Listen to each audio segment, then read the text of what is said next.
या संदर्भात कायदेशीर पडताळणी आम्ही केली आणि असं लक्षात आलं लॉ अँड ज्युडिशरीनी, कारण याच्यावर MCOC लावण्याच्या संदर्भात आम्ही प्रस्ताव मूव्ह केला होता।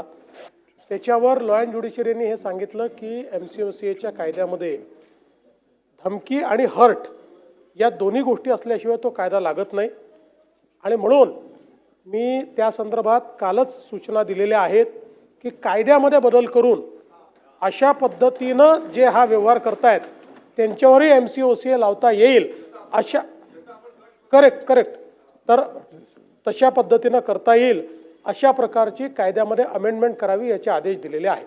हे खरं आहे की याच्यामध्ये ज्यावेळेस संपूर्ण मी माहिती घेतली तर आपला कायदाच इतका कमकुवत आहे की या लोकांना लगेच बेल मिळते, यांना म्हणून हे वारंवार अशा प्रकारचे ऑफेन्स करतात आणि म्हणूनच हा कायदाही आपण कडक करतोय।